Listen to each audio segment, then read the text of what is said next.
God's world that He had made for man to have dominion for Him in, the reign of death was introduced into this world. And anytime you hear anybody complaining about, well, if there's such a good God around, how come there's so many bad things happening in this world? Well, you've got the answer. It's called the reign of death. It's called the reign of death, and God did not introduce the reign of death.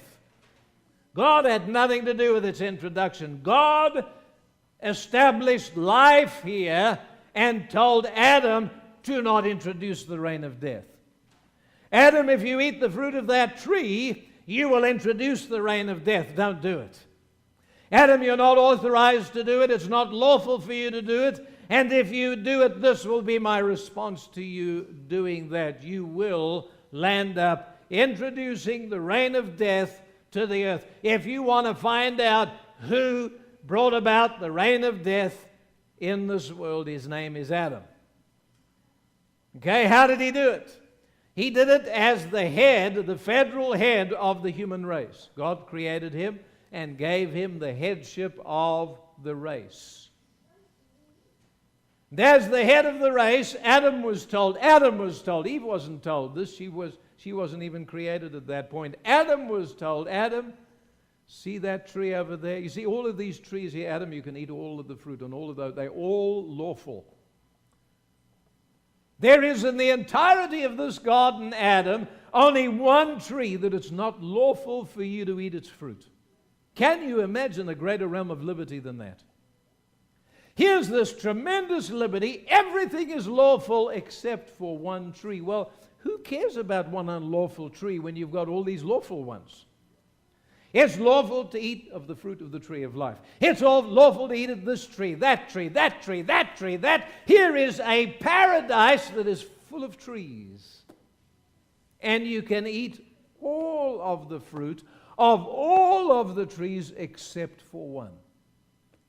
One little exception. You think, that's no big deal.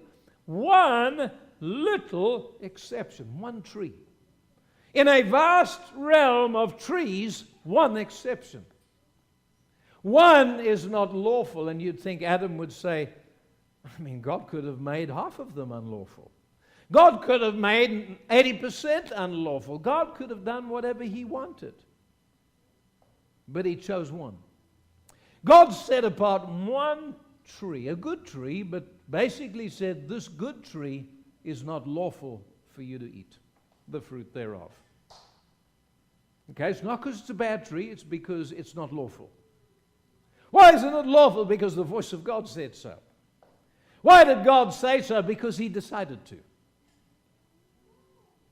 Well, God, you must justify yourself. Why must He justify Himself to us? Why must we understand every tiny little nuance of God's thought before we're going to listen to Him?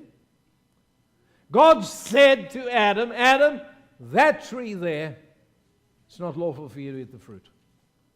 Now you can look at it, you can touch it if you like, you can pick the leaves if you like, you can do whatever you can do, but you cannot pick a piece of fruit for food. That you cannot do. You cannot eat the fruit of that tree. You can look after it, you can tend to it, but you cannot eat the fruit of that tree.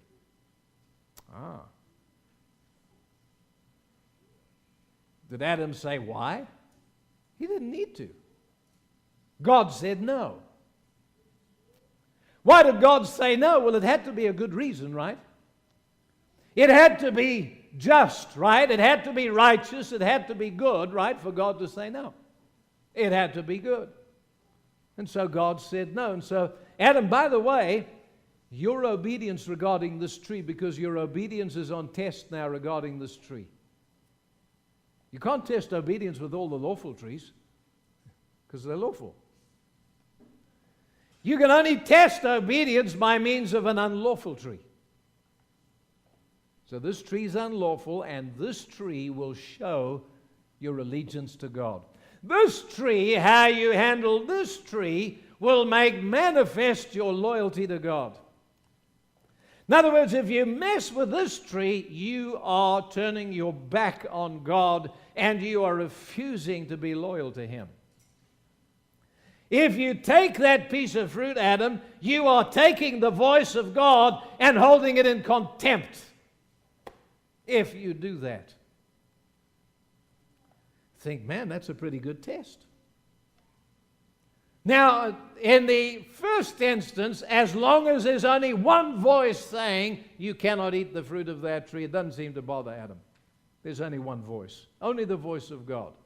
God says, that tree's off limits. You can't eat it. Okay, that's fine.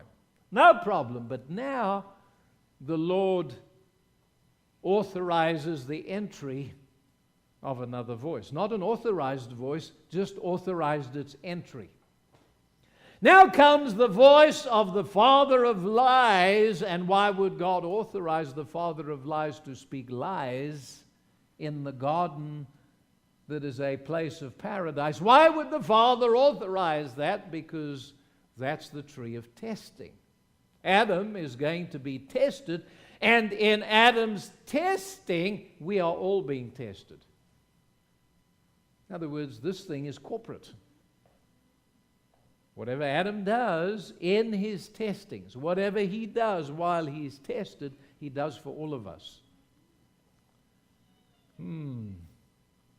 That's very interesting. So God is putting the entire race on test in one man. One man.